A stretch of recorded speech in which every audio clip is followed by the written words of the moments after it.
अब हम एक ऐसी खबर के बारे में बात करने जा रहे हैं जिसमें ना टीआरपी है, ना राजनीतिक खबरों का मसाला है, ना तमाशा है, ना डिबेट है और ना ही ये खबर किसी पार्टी के पॉलिटिकल एजेंडे में है। फिर भी इस खबर पर बात करना इसलिए जरूरी है क्योंकि ये खबर आपके और हमारे परिवार की सुरक्षा से जुड़ी है।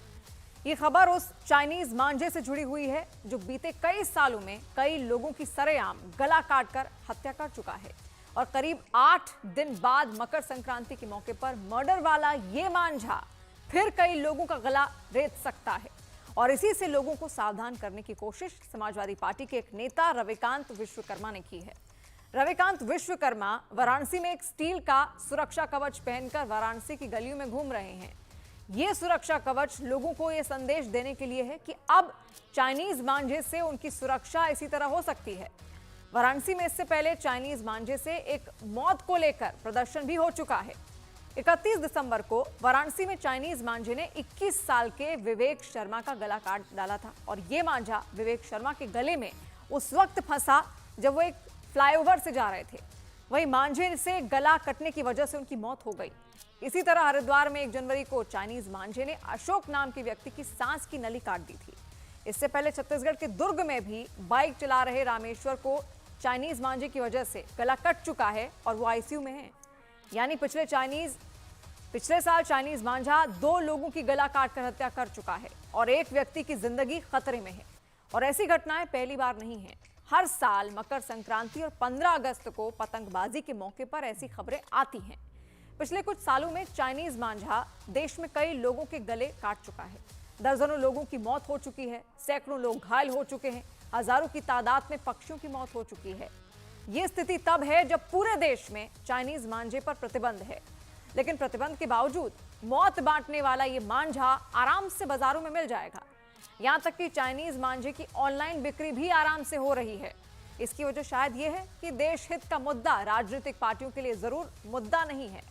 जबकि एनजीटी यानी नेशनल ग्रीन ट्रिब्यूनल ने जुलाई 2017 में चाइनीज मांझे की खरीद बिक्री पर देश भर में प्रतिबंध लगा दिया था। एनजीटी ने अपने आदेश में कहा था कि इस खतरनाक मांझे से पशु पक्षी और लोग बुरी तरह जख्मी हो रहे हैं।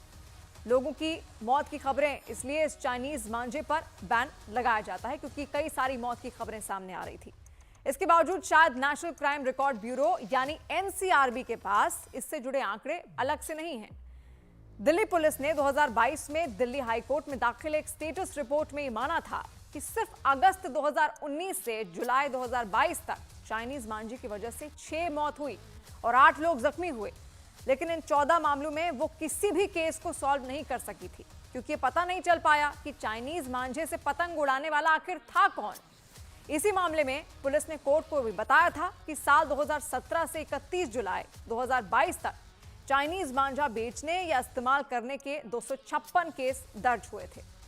भारत में चाइनीज मांझे को किलर मांझा भी कहा जाता है क्योंकि ये एक बार किसी व्यक्ति के गले में लग जाए या किसी पक्षी के पंखों में फंस जाए तो गर्दन या पंख काट डालता है। चीनी मांझे को कई तरह के केमिकल और कई धातुओं से बनाया जाता है। इसे नायलॉन के धागे पर कांच और लोहे को पीसकर नायलॉन के धागे पर पॉलिश की जाती है जिससे मांझा और खतरनाक हो जाता है। इसके बावजूद देश में चाइनीज मांझा आराम से बिक रहा है। ऐसा शायद इसलिए है कि मर्डर का मांझा बेचने वालों और ये खूनी मांझा खरीदने वालों के खिलाफ कोई सख्त कानून नहीं है। सोचिए, अगर ऐसे लोगों पर हत्या के केस दर्ज होने लगे, हत्या के लिए उकसाने का केस दर्ज होने लगे तो क्या ऐसे मामले सामने आएंगे? क्या किसी की हिम्मत होगी कि वो लोगों की गले काटने वाले मांझे से पतंग उड़ाए या ऐसे मांझे को बाजार में बेचे?